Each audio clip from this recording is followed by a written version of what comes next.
Hey guys, Ryan here. Tonight we're stepping back, way back, to a time when steam hissed, gas lamps flickered, and the very air you breathed was a cocktail of coal smoke and horse dung. Imagine, if you will, the year 1888. You've just disembarked from a creaking, grimy train at one of London's sprawling railway termini, perhaps Waterloo, or Paddington, if you're lucky enough to have arrived from the west.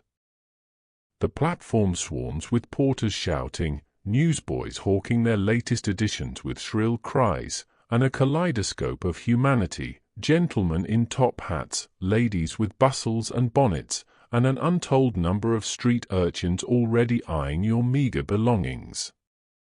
A thick, acrid fog, the infamous London pea souper, hangs heavy in the air, blurring the grand architecture into ghostly silhouettes. Your lungs immediately register the difference. It's not the clean country air you're used to, but a suffocating blend of industrial effluvium and damp chill. The sheer volume of noise is deafening. The clatter of horse-drawn omnibuses on cobbled streets, the distant clang of factory machinery, the incessant murmur of hundreds of thousands of voices. This is London, the beating heart of an empire, a city both magnificent and terrifying. You probably won't survive this. The scent, or rather, the assault of scents, is overwhelming. The sweet-sour tang of unwashed humanity mixes with the sharp ammonia of horse urine, the earthy smell of damp soil, and the ever-present, cloying scent of coal smoke. It's a city alive, a living, breathing beast of brick and grime and ambition. You clutch your small bag, feeling utterly lost and exposed. You try to remember the few shillings you possess, a paltry sum that feels even less significant now, swallowed by the immensity of this urban sprawl. The sheer scale of it all is mind-boggling. This metropolis, a genuine marvel of engineering and human endeavor, housed over 5 million souls by the close of the century. Historians still ponder whether the infrastructure truly kept pace with such explosive growth. You realize quickly that your small village, or even your provincial town, could fit inside one of London's larger districts, with room to spare. You step out onto the street, dodging a darting hansom cab whose driver bellows a warning at you, his voice rough and laced with the distinctive Cockney accent you've only ever read about. The pavements are slick with a fine layer of soot and something less identifiable, and you watch your step carefully. A group of ragged children, their faces smudged with dirt, stare at you with unnervingly old eyes, their hands already reaching out, though you quickly pull away. This isn't the romantic London of novels and poems. This is the raw, unvarnished reality, a city built on hard labor and harder living. Before we settle in, if this resonates with you, hit like and subscribe only if you're here for more of this vibe. Now, tell me, where are you listening from tonight? What's the local time as we embark on this journey? Gently lower the lights, switch on that soothing fan breeze, and come with me as we unwind into tonight's adventure. You spot a pie seller, his cart overflowing with steaming, vaguely meat-like pastries, and the aroma, while not entirely appetizing, is at least a familiar human smell in this sensory overload. You consider buying one, but the sight of a rat scurrying across the street, brazen and unafraid, makes you reconsider your immediate hunger. This city feels like a living organism, constantly moving, constantly consuming. It's a place where fortunes are made and lost in the blink of an eye, where grand theaters stand just blocks from squalid, forgotten alleys. You realize, with a chilling certainty, that survival here will require more than just luck. It will demand a profound shift in how you see the world and how you navigate its unforgiving streets. You are no longer merely a visitor, you are now, by necessity, a participant in its ceaseless struggle. The biting air of London whispers a chilling truth. Your survival hinges not just on what you know, but where you are. And right now, where you are is probably not great. You navigate the chaotic arteries of the city, the grand thoroughfares like Fleet Street and the Strand, which boast impressive shops and well-dressed gentry. But venture even a block or two off these main veins, and the landscape shifts dramatically. You find yourself in the rookeries, the slum districts of Victorian London. These aren't just poor neighborhoods, they're urban labyrinths, breeding grounds for disease and desperation, places like the notorious Five Dials or Jacob's Island. You notice the houses are crammed together, leaning precariously as if whispering secrets to each other, their windows often boarded up or filled with rags instead of glass. The air here is even heavier, thick with the smell of uncollected refuse and human waste. Open sewers, if you can even call them that, often run down the middle of the narrow alleys, creating a truly unforgettable aroma. You try not to breathe too deeply, but it's an impossible task. This was a grim reality for millions. The city's infrastructure, for all its grand ambitions, simply couldn't keep up with the sheer volume of humanity it contained. Historians still debate whether the public health crisis of the Victorian era was primarily due to a lack of understanding or a lack of political will. You certainly don't need a medical degree to know this isn't good for you. You learn quickly to keep your wits about you. Pickpockets are as common as lampposts, their nimble fingers practiced in the art of relieving you of your meager possessions. A glint of a knife, a quick shove, and your watch, if you even have one, could be gone in a flash. You make eye contact with no one, or rather, you try to avoid it, a challenging feat in such dense crowds.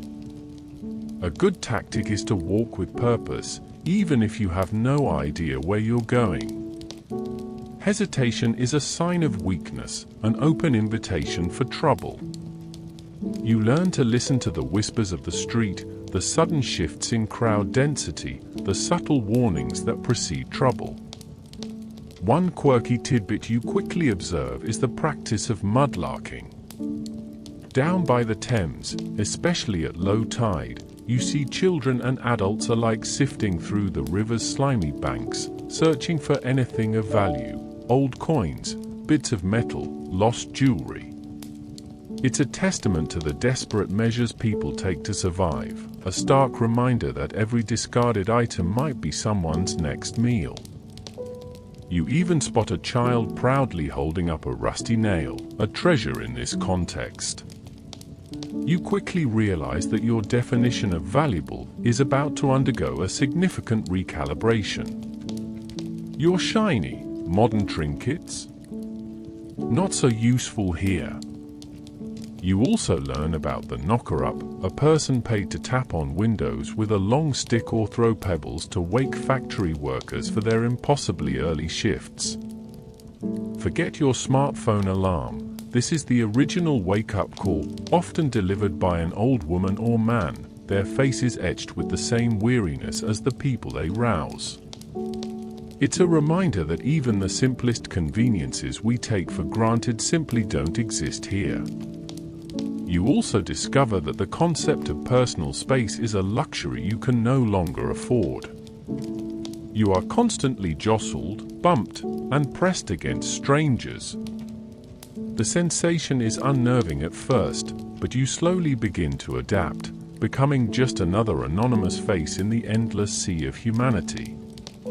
You start to feel the faint stirrings of a new kind of awareness, a heightened sense of your surroundings that is both exhausting and strangely exhilarating. Having navigated the initial shock of the rookeries, your next challenge is the ceaseless grind of Victorian life. You quickly learn that idleness is not an option. Starvation is a far too common fate for those who can't find work. The booming industrial age has transformed London into a city of endless labor, much of it brutal and soul-crushing. You see the ubiquitous factories, towering brick structures belching smoke into the perpetually grey sky. Inside, the noise is deafening, the rhythmic clatter of looms, the hiss of steam engines, the shouts of foremen. If you're a man, you might find yourself in a textile mill, operating dangerous machinery where a moment's inattention can cost you a limb. The hours are astronomical, often 12 to 14 hours a day, 6 days a week. The air is thick with cotton dust, settling on your eyelashes, coating your throat, an insidious precursor to the lung diseases that plague factory workers. You'll be lucky to earn a few shillings a week, barely enough to keep a roof over your head and a meager meal in your belly. There's no health insurance, no workers' compensation. If you get injured, you're on your own, quickly replaced by another desperate soul. Historians still debate the exact impact of factory labor on life expectancy, but you don't need a statistician to see the toll it takes on the faces around you. Women, too, are an integral part of this industrial machine. Many work in the same factories, often for even lower wages, or find employment in domestic service, enduring long hours and demanding mistresses for room and board. You might see young girls, barely taller than the looms they operate, their small hands agile enough for delicate tasks but their bodies too fragile for the relentless pace. It's a stark reminder that childhood, as you know it, is a luxury afforded to very few here. A quirky tidbit you observe is the pure finder, typically an old woman who would wander the streets collecting dog dung, known as pure, which was then sold to tanneries for processing leather. Imagine the smell, the sheer indignity, but for these individuals, it was a means of survival. It makes your current struggles seem, well, less pungent. If factory work isn't an option, the streets offer their own grim opportunities. You might become a street hawker, shouting out your wares, newspapers, matches, even hot potatoes, hoping to catch the attention of a passerby. Competition is fierce, your voice quickly hoarse, and the profit margins razor thin. Or perhaps you join the ranks of the crossing sweepers, standing at busy intersections, sweeping a path through the mud and horse manure for well-dressed pedestrians, hoping for a penny or two in return. It's a bit like being a human Roomba, but with more existential dread and less battery life. You learn to read the subtle cues of potential customers, knowing when to offer a polite deferential bow and when to simply stand aside. The relentless nature of work here means there's little time for anything else.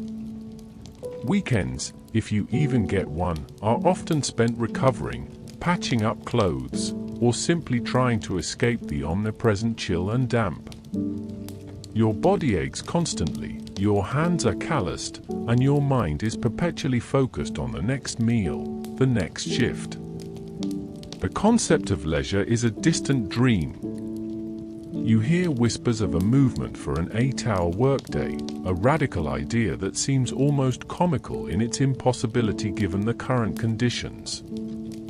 But even in this brutal reality, a flicker of resilience burns in the eyes of the working class, a grim determination to endure, day by agonizing day. With the daily grind firmly established, your thoughts inevitably turn to sustenance. Surviving Victorian London means confronting the often dubious reality of its food and drink. Forget your farm-to-table organic aspirations. Here, fresh is a relative term, and clean is often a fantasy. You quickly learn that hunger is a constant companion, a dull ache that drives your choices. Your diet, if you're among the working poor, is likely monotonous and unappetizing.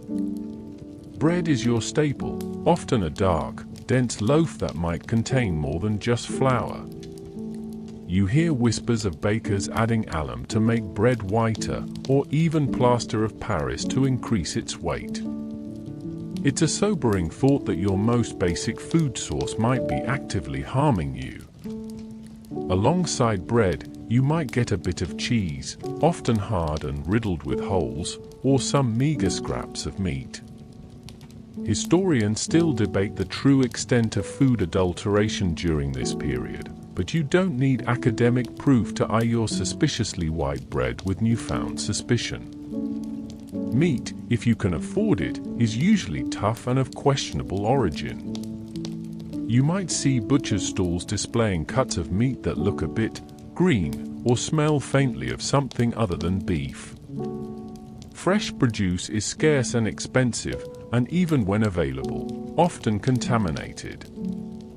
Imagine buying cabbage that's been sitting on a street stall, absorbing the delightful effluvium of horse droppings and coal dust. That's your 5A day, Victorian style. You also quickly discover the popularity of penny licks, small glasses of ice cream sold by street vendors. A quirky tidbit about these is that the glass was rarely, if ever, washed between customers. You'd finish your ice cream, hand back the glass, and it would be refilled for the next person. A delightful shortcut to dysentery, if you ask me. And then there's the liquid sustenance. Water from the Thames, even after filtration, is a biological soup. Cholera epidemics are a terrifyingly common occurrence, their waves sweeping through the city with horrifying efficiency. So, what do you drink? Beer, of course. Or rather, small beer, a weak, often home-brewed ale with a low alcohol content. It's often safer than the water, and its mild intoxicating effects offer a brief escape from the grim realities of daily life. You might find yourself in a gin palace, those garish, brightly lit establishments that serve cheap, potent gin.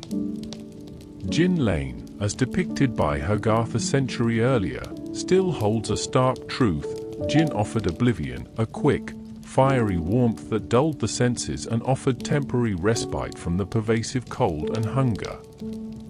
You see people drowning their sorrows, their faces slack with despair, a stark warning against falling too deep into its numbing embrace. It's like a cheap energy drink, but instead of wings, it gives you a guaranteed hangover and possibly a bad life choice. Tea is another popular beverage, often heavily sugared, providing a brief burst of energy. Coffee, too, is available, though often watered down and gritty.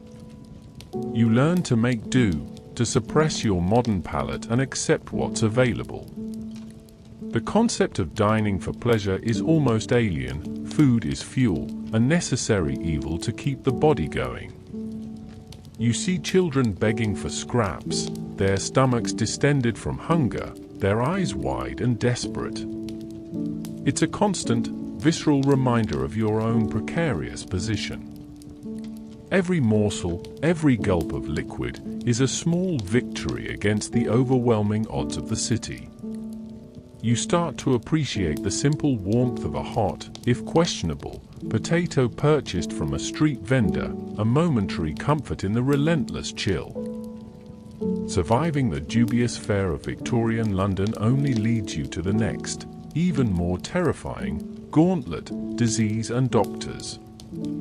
In an era before germ theory was widely accepted, where sanitation was rudimentary at best, illness wasn't just a threat, it was a constant, looming presence. You quickly realize that a simple cough could escalate into a death sentence, and a minor cut could fester into something far more sinister. Cholera, as we touched on, is a particularly gruesome and terrifying killer. You hear the stories, whispered in hushed tones, of how it sweeps through entire streets, emptying houses and leaving behind a trail of blue-faced corpses. Its watery symptoms are horrific, and the speed with which it claims lives is chilling. You learn to avoid public pumps if you can, always preferring the safer, if less appealing, small beer or tea. The Great Stink of 1858, when the Thames became an open sewer so foul it halted Parliament, was a direct result of the city's inadequate waste disposal. This mainstream historical fact underscores the sheer scale of the public health crisis. You realize that your own well-being is intrinsically linked to the collective filth of millions. Historians still grapple with the specific tipping point that led to the eventual comprehensive sewer system. Some argue it was the smell, others the death toll. Tuberculosis, or consumption, is another pervasive killer, particularly in the damp, overcrowded tenements.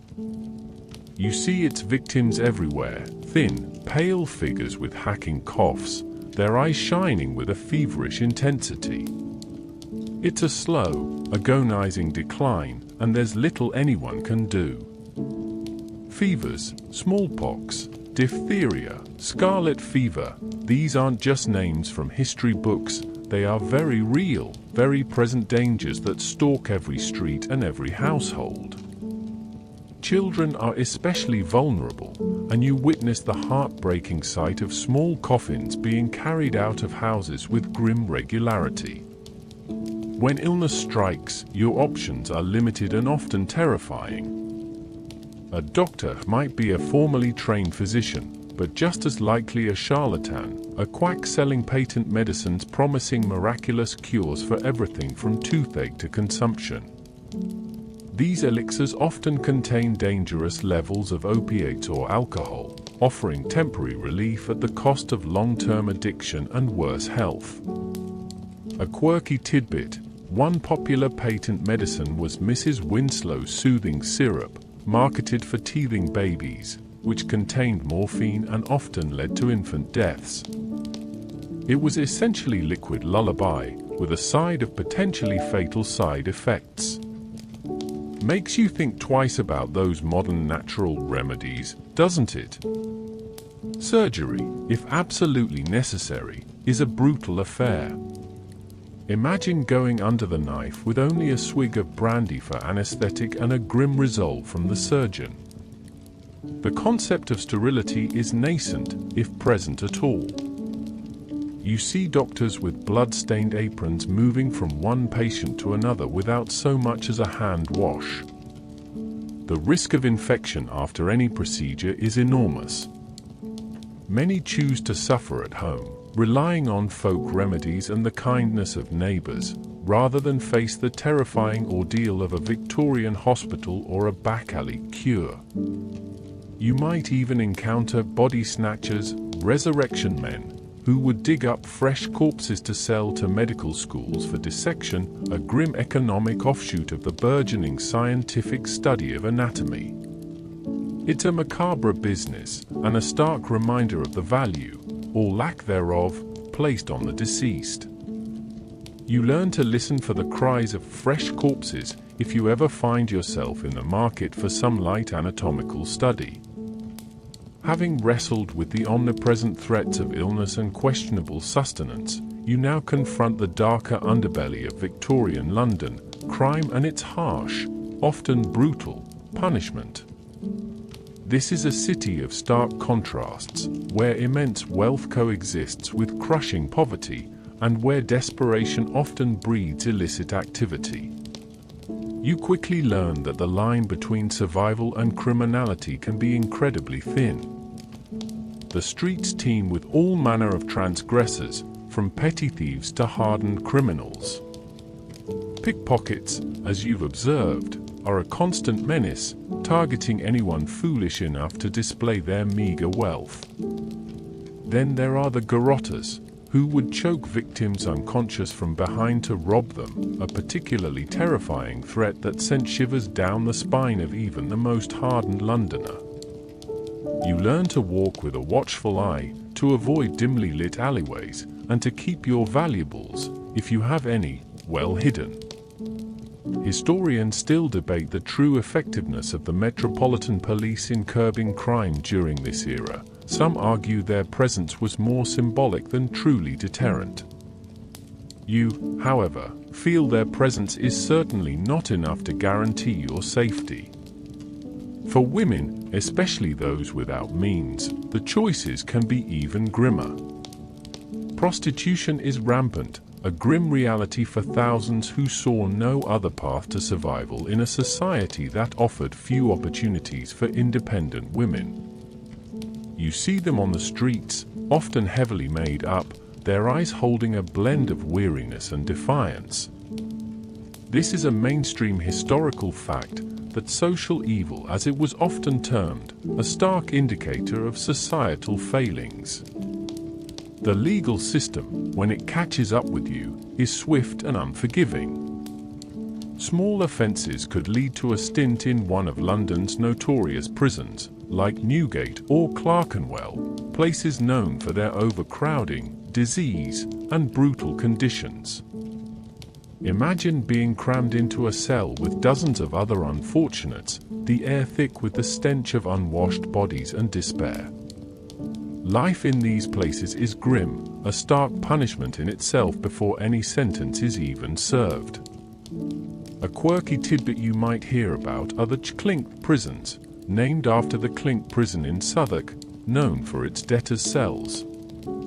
It's a reminder that even falling into debt could land you behind bars, a far cry from modern bankruptcy laws.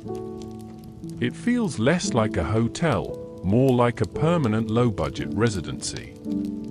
More serious crimes, or repeat offences, could lead to transportation to penal colonies like Australia, a life sentence of hard labour thousands of miles from home. You hear whispers of the hulks, decommissioned warships moored in the Thames, used as floating prisons, their conditions even more abhorrent than land-based jails. And for the most heinous crimes, or even surprisingly minor ones under certain circumstances, there's the ultimate deterrent: public hanging. You might witness a public execution at Newgate, a morbid spectacle drawing vast crowds eager for entertainment. The gallows, once a common sight, are still a grim reminder of the absolute power of the state. While the era of mass public hangings was fading, the very threat of it hung heavy in the air, a final, chilling punctuation mark on the severity of Victorian justice. You quickly learn that it is far, far better to be the victim than the accused in this unforgiving city. Having survived the existential threats of illness and the chilling realities of crime, you now face a different kind of challenge, navigating the intricate and often baffling world of Victorian society. This means understanding and adapting to its rigid social codes and the strict demands of fashion and etiquette. You quickly learn that appearances matter, perhaps more than anything else, and a misstep in dress or deportment could mark you as an outsider, hindering any chance of upward mobility or even basic acceptance. For women, dressing in Victorian London is a monumental undertaking. You observe the layers upon layers, chemises, corsets cinched painfully tight, bustles exaggerating the derriere, numerous petticoats, and then the elaborate dresses themselves, often heavy with fabric, lace, and embellishments. The corset, a mainstream historical fact, is a particular torment, compressing your organs and restricting your breathing, all in the name of achieving the coveted hourglass figure. It's a bit like trying to run a marathon while being gently squeezed by a python, utterly ridiculous for comfort, but absolutely essential for respectability. You learn to move with a certain stiffness, to take shallow breaths, and to endure the constant pressure. Historians still debate the true long-term health effects of habitual corsetry, but you certainly feel its immediate impact every single day. Men's fashion, while less physically restrictive, is no less prescriptive. You see gentlemen in their tailored frock coats, waistcoats, crisp shirts, and intricately tied cravats or ties. A top hat is essential for any respectable man in public, a symbol of status and decorum. Even if you're struggling, you try to maintain a semblance of tidiness, for a disheveled appearance immediately signals poverty and unreliability. You observe the fastidious attention to detail, from polished boots to carefully groomed facial hair, particularly the impressive moustaches and sideburns that are all the rage. It's a lot of effort just to walk down the street without being judged, almost like a social obstacle course where the prize is not being completely ostracized. Beyond clothing, etiquette governs nearly every social interaction. You learn the proper way to greet someone, a slight nod for acquaintances, a formal bow or curtsy for superiors. Conversations are formal, often skirting around directness, and topics considered impolite, like money, politics, or personal health woes, are strictly avoided in polite company. You discover the subtle language of calling cards, tiny pieces of pasteboard exchanged upon visits, with specific corners folded to convey messages like "called in person" or "sympathy." It's a quaint, almost theatrical dance of social niceties. A quirky tidbit you learn about is the elaborate floriography, the language of flowers, where different blossoms conveyed specific meanings. Sending a yellow rose, for instance, could mean jealousy, while a red rose was, of course, passionate love. Imagine the potential for miscommunication, like sending a "you're annoying" bouquet when you just wanted to say hello. Public displays of emotion are strictly frowned upon, as is any form of boisterous behavior. You must maintain a dignified composure even when facing internal turmoil. The concept of keeping up appearances is paramount, driving many to live beyond their means just to maintain their social standing. You witness the subtle cues of class distinction everywhere, the quality of fabric, the cleanliness of gloves, the accent with which someone speaks. Even the way one holds a teacup can betray one's background. You learn that navigating this intricate social maze is a skill in itself, almost as vital as finding food or avoiding disease, for it dictates who will open doors to you and who will slam them shut. With the crushing weight of work and the demands of social conformity somewhat understood, your mind inevitably seeks respite. Even in the grim reality of Victorian London, there are entertainment and diversions, though they might not be what you're used to. Forget streaming services or fancy concerts, leisure here often blends spectacle with a dash of the morbid, and a healthy dose of public participation. One of the most popular forms of mass entertainment is the music hall. These vibrant, often raucous establishments are the predecessors of modern variety shows. You'd find them packed with people from all walks of life, eagerly anticipating performances by singers, comedians, dancers, and even acrobats. The air is thick with smoke, the clinking of glasses, and the excited chatter of the audience.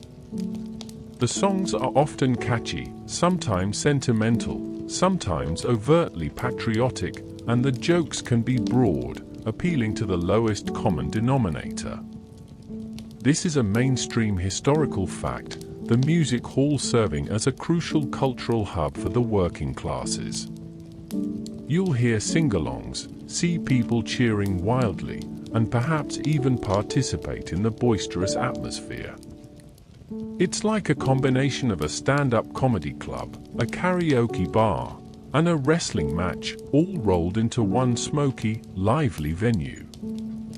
Historians still argue the extent to which music halls genuinely challenged or reinforced social norms. For those with a darker curiosity, there are the freak shows and penny gaffes. A quirky tidbit, these small, makeshift theaters would charge a single penny to see bizarre attractions, from two-headed calves, often cleverly crafted taxidermy, to giants and dwarfs. It was a macabre fascination with the unusual, a blend of wonder and exploitation. You might find yourself peering at a heavily tattooed man or a woman with an extraordinary beard, your modern sensibilities perhaps recoiling, but the Victorian audience finding it utterly captivating. It's a testament to a time when ethical considerations around human display were, shall we say, a bit less developed. Public parks, like Hyde Park or Regent's Park, offer a more genteel form of recreation, especially on Sundays. You'd see families strolling, nannies pushing prams, and gentlemen exercising their dogs. Here, the emphasis is on quiet observation and polite social interaction, a stark contrast to the boisterous music halls. You might also encounter street performers, organ grinders with their monkeys, fire eaters, or Punch and Judy shows, their slapstick violence still drawing crowds of delighted children and amused adults. These are free, spontaneous entertainments, a brief moment of joy amidst the relentless daily grind. For the more educated or adventurous, there are lectures, scientific demonstrations, and even early magic lantern shows that project images onto screens, offering glimpses of far-off lands or fantastical stories. Boxing matches, often brutal and bare-knuckle, draw large, rowdy crowds, especially in the poorer districts. And, of course, the ever-present public houses, or pubs, offer a place to socialize, drink, and escape the chill. You learn that each establishment has its own character, from the refined gin palaces to the dingy, smoke-filled alehouses where arguments might break out as often as laughter. Your choice of diversion often depends on your meager budget and your tolerance for various levels of societal grime. With your leisure time fleetingly spent, you now face the daily logistical nightmare of navigating the labyrinthine streets of Victorian London. Transport and travel in this sprawling metropolis is an adventure in itself, often chaotic, sometimes thrilling, and always a test of patience. Forget your quiet, air-conditioned rides. This is a symphony of hooves, wheels, and human shouts. The most common form of public transport you'll encounter is the horse-drawn omnibus. These large, multi-passenger carriages rumble along fixed routes, their drivers expertly weaving through the dense traffic. You'll find yourself crammed shoulder to shoulder with strangers, the air thick with the smell of horse, humanity, and damp wool. Climbing aboard often involves a brisk scramble, and you'll need to shout your destination to the conductor who hangs precariously off the back, collecting fares. A mainstream historical fact is that these omnibuses significantly changed urban mobility, making it possible for people to live further from their workplaces. It's like a low-tech, horse-powered version of a crowded bus, but with more potential for unexpected equine-related detours. Historians still debate whether the omnibus contributed more to urban sprawl or to social integration. For a quicker, more private journey, if your pockets are deep enough, you might hail a hansom cab. These two-wheeled, horse-drawn carriages are nimble and can navigate the crowded streets with surprising speed. The driver sits perched high at the back, operating the reins over the roof, and you communicate through a small trapdoor. It's a bit like a Victorian Uber, but with actual horsepower and a distinct lack of GPS. The clip-clop of the hansom's hooves on the cobbled streets becomes an iconic sound of the city, a rhythmic counterpoint to the endless bustle. Then there's the marvel of modern engineering, still in its infancy, the Underground Railway. While limited in scope compared to today's vast network, these early underground trains offer a glimpse into the future. You descend into tunnels filled with thick, sulphurous smoke from the steam locomotives, emerging minutes later at a different station. It's dark, noisy, and somewhat terrifying, but undeniably efficient. The pneumatic railway was a quirky tidbit you might hear whispered about, a short-lived experimental system where trains were pushed through tunnels by air pressure. Imagine a giant, human carrying pneumatic tube, and you get the idea. It sounds like something out of a steampunk novel, a brief, ambitious failure in the quest for faster commutes. Walking, of course, remains the primary mode of transport for most. You develop a certain streetwise agility, learning to dodge carriages, avoid puddles of dubious origin, and navigate the throngs of pedestrians. The sheer volume of people makes even a simple stroll an exercise in constant vigilance. You'll see porters laden with heavy goods, newsboys darting through crowds, and street vendors pushing their carts, all adding to the glorious cacophony of the London street. The pavements are uneven, sometimes broken, and often slick with mud or other less pleasant substances. Your shoes, no matter how sturdy, quickly bear the scars of constant urban wear.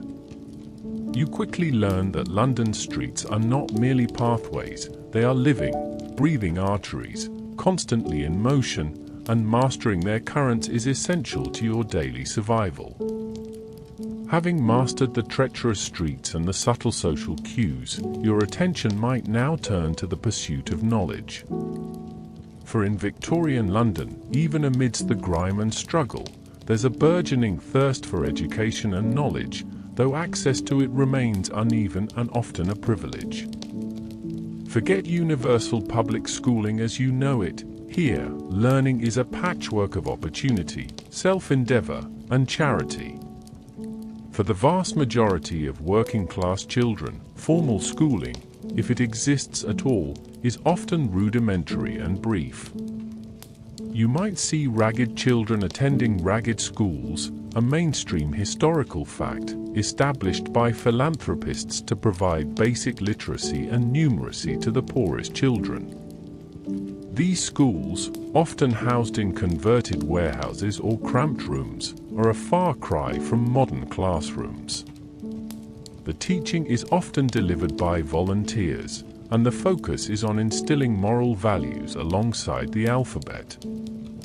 It's a bit like a Victorian summer camp, but with more discipline and significantly less fun, and the lessons often end abruptly when a child is old enough to start working. Historians still ponder whether these schools were primarily about education or social control.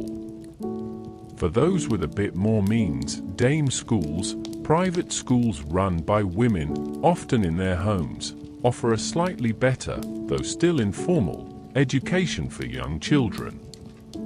As you get older, if your family can afford it, you might attend a more structured private school, or if you're truly fortunate, one of the public schools like Eton or Harrow, which are the exclusive domain of the elite.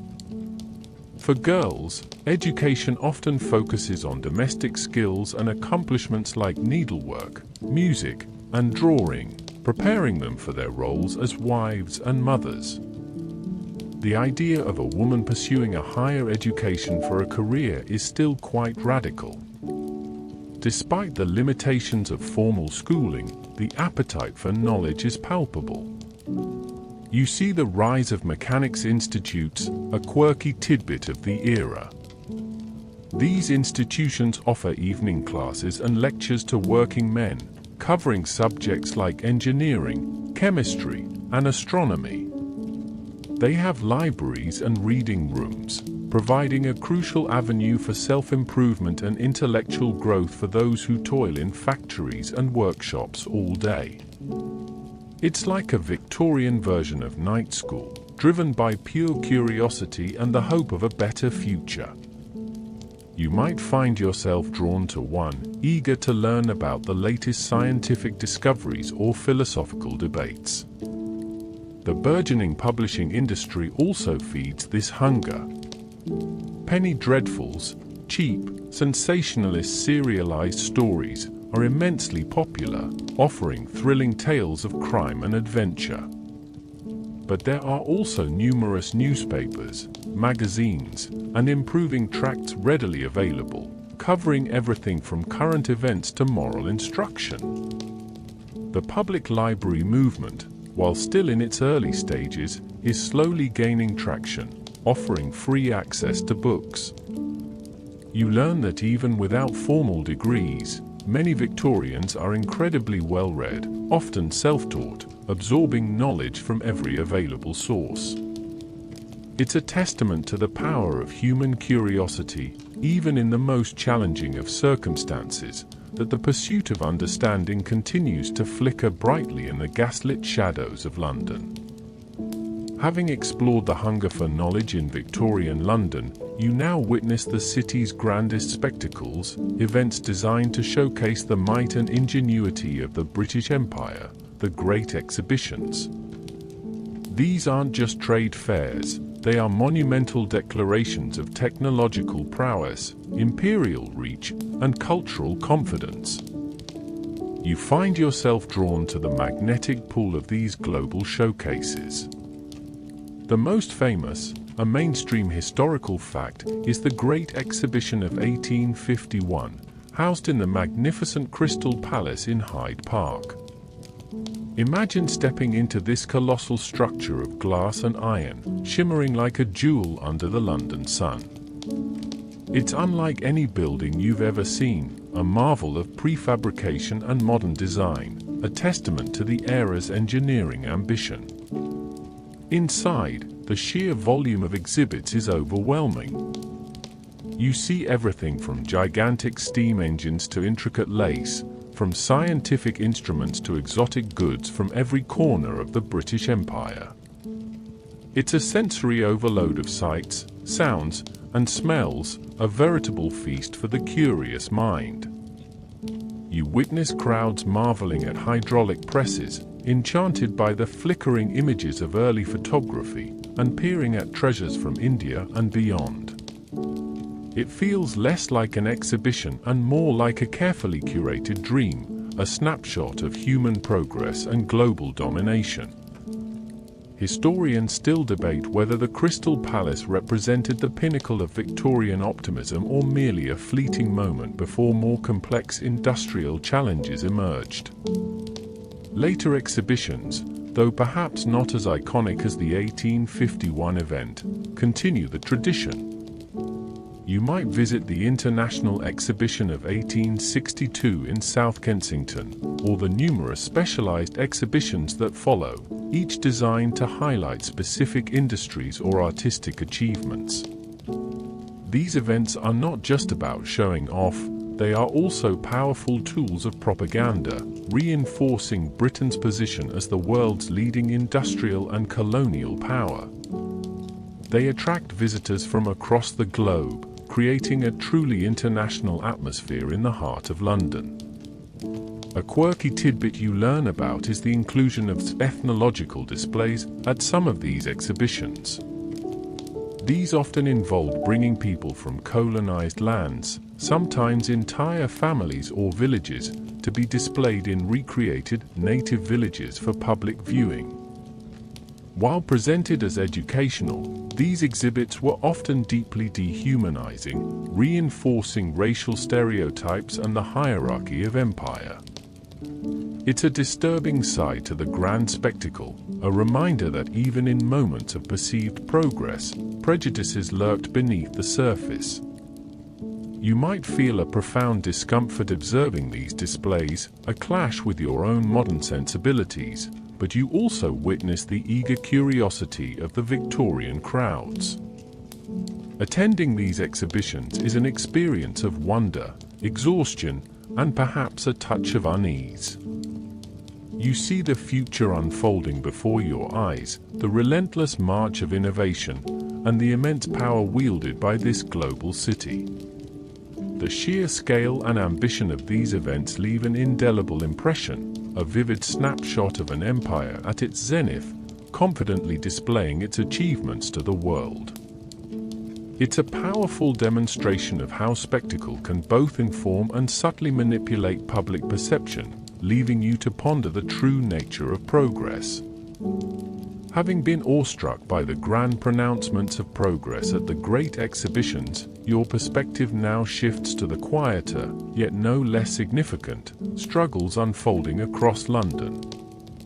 You become aware of the burgeoning social reform movements, the courageous individuals and groups fighting for a better, fairer city amidst its harsh realities. This isn't about grand imperial displays, it's about the relentless pursuit of human dignity. You hear the passionate speeches, read the fervent pamphlets, and see the tireless work of reformers attempting to tackle the endemic poverty, disease, and injustice that grip vast swathes of the population.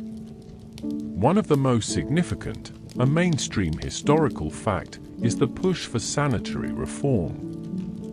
Driven by figures like Edwin Chadwick, whose reports exposed the horrifying links between squalor and disease, efforts are underway to improve drainage, provide clean water, and remove the mountains of refuse from the streets.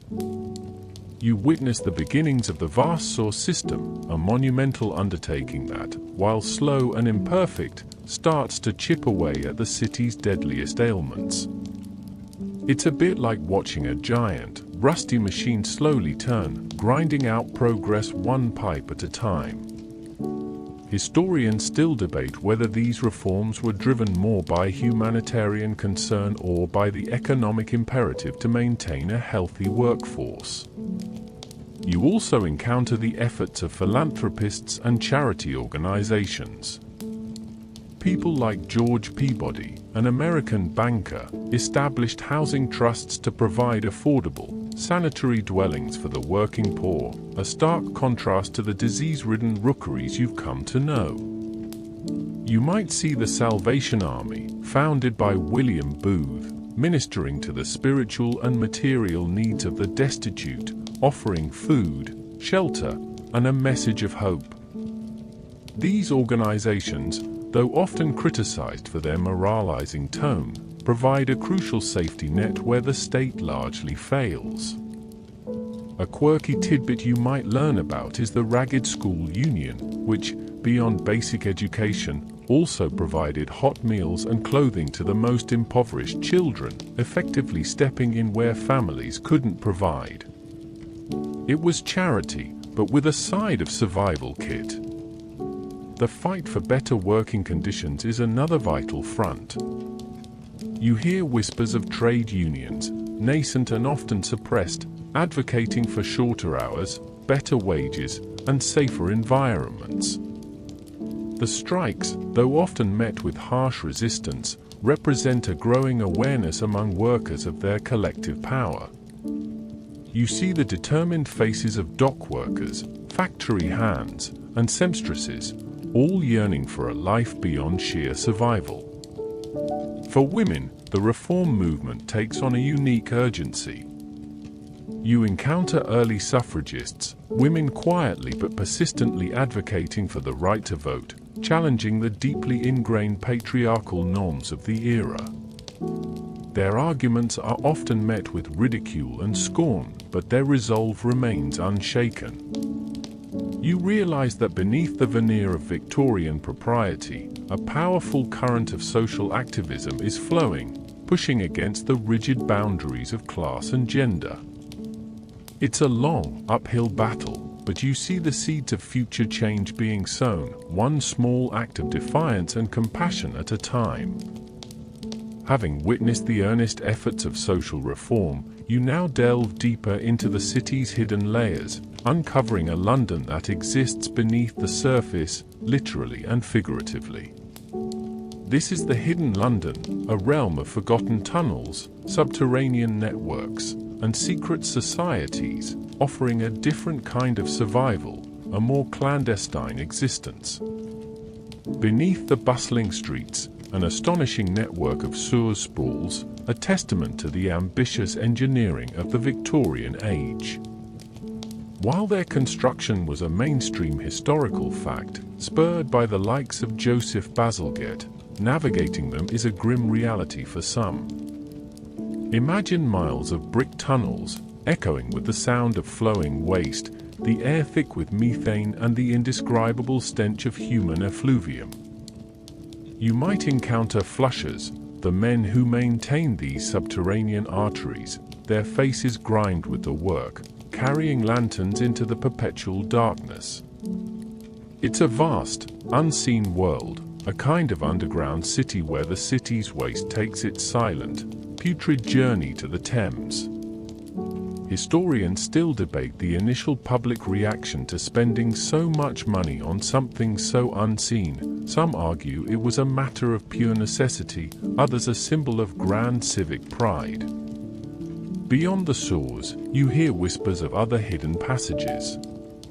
There are the old underground rivers, like the Fleet or the Tyburn, now mostly culvert and flowing beneath the city, their ghostly courses sometimes detectable by a subtle dip in the road or a lingering dampness in the air. These aren't routes for regular travel, but they contribute to the city's subterranean mystique. You might even hear tales of hidden crypts beneath churches, or forgotten tunnels connecting grand houses, though most are simply urban legends.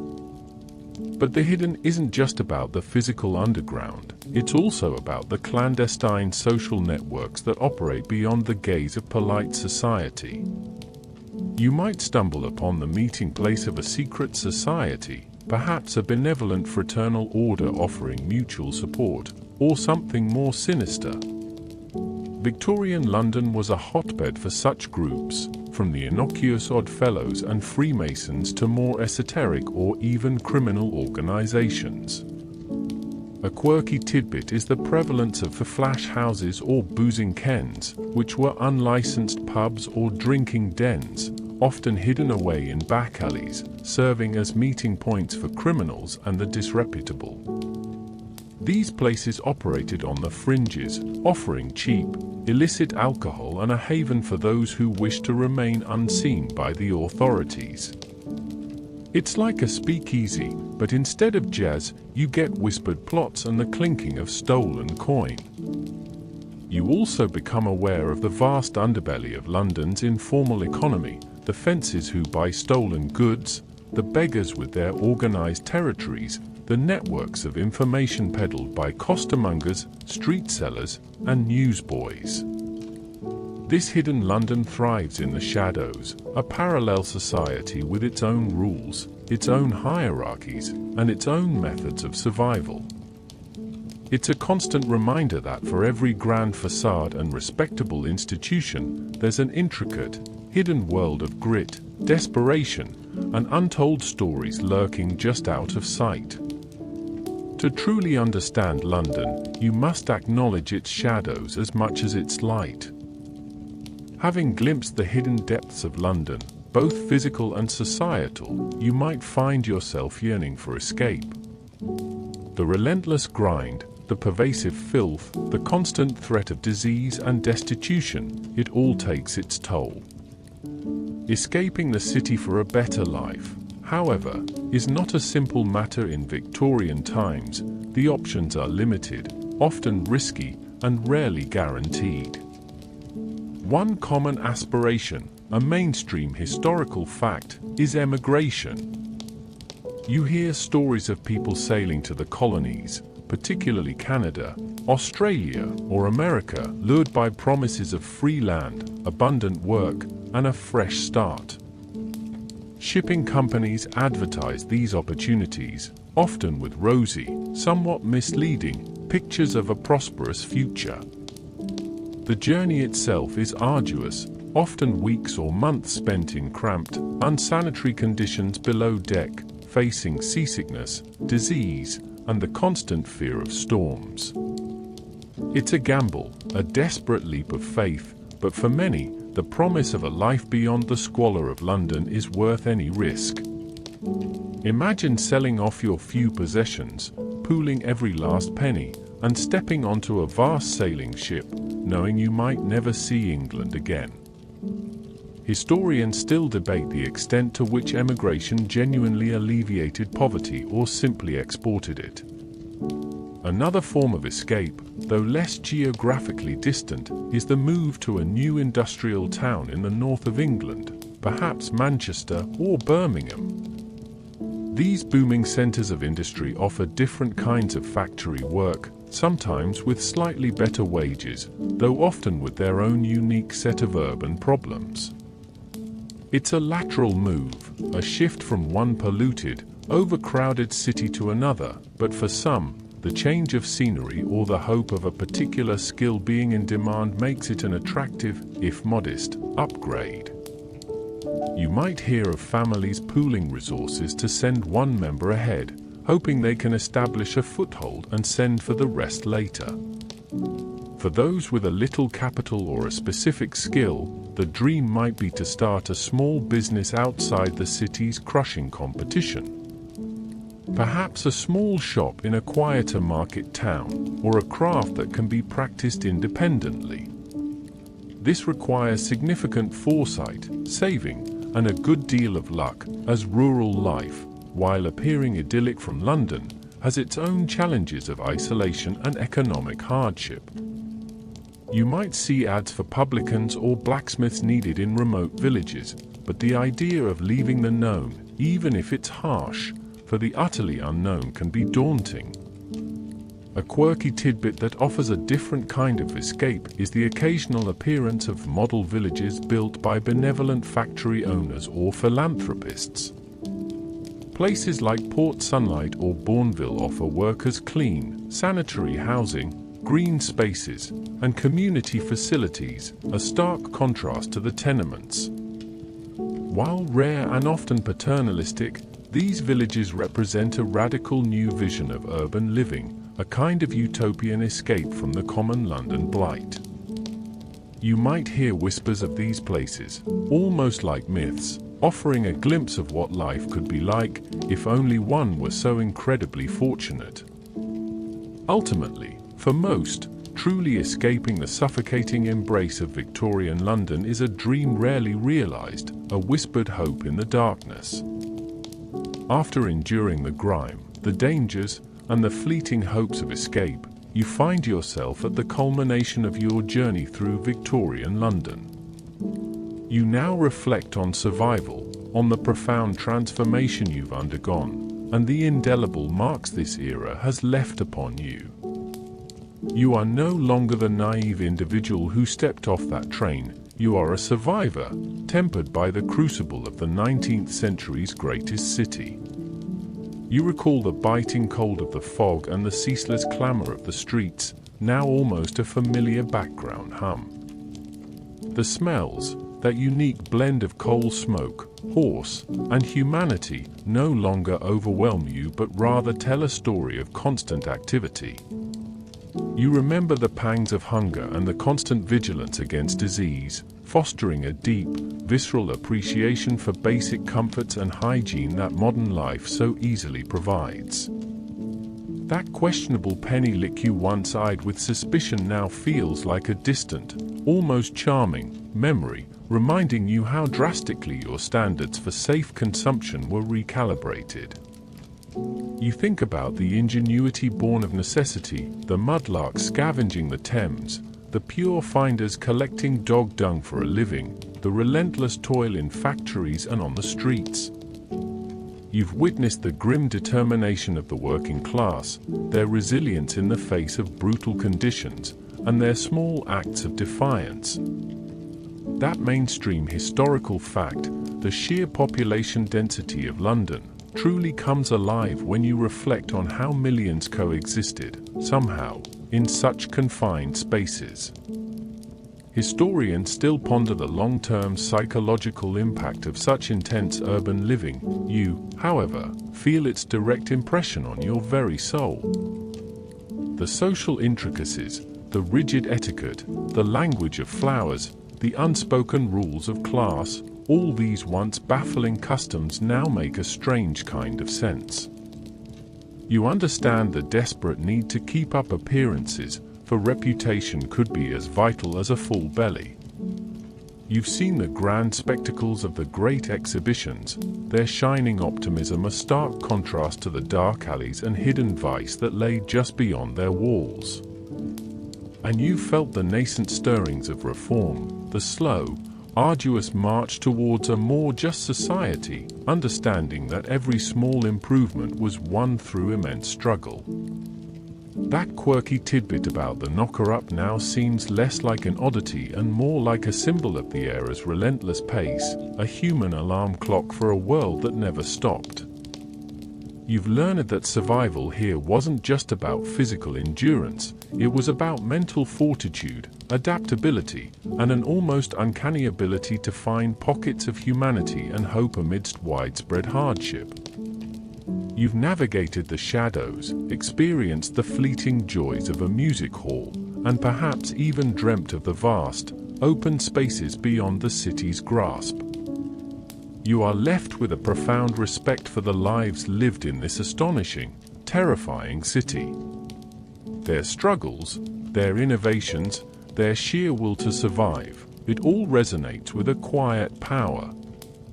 The gas lamps still cast their long shadows, the distant chime of Big Ben signals the passage of time, but you now see London with new eyes, understanding its past not as a distant historical curiosity, but as a vivid, lived experience. The sounds of the city begin to fade, replaced by a gentle quiet. The distant echoes of horse-drawn carriages soften, the clamour of voices subsides into a murmur. You close your eyes, the last flickering gaslight dimming in your mind's eye. The sharp scents of coal smoke and damp earth give way to something softer, the faint, comforting aroma of lavender and sleep. The layers of rough wool and starched linen peel away, replaced by the warmth of your own bed, the gentle breeze of your fan a soothing whisper against your skin. The struggles of survival, the constant vigilance, the hunger and the grime, they recede now, becoming merely stories, chapters in a history whispered into the night. Your muscles unwind, the tension of a long-ago century dissolving as you sink deeper into your pillow. Let the images drift away, like wisps of London fog carried on the morning breeze. There's nothing left to do but surrender to the quiet, to the stillness.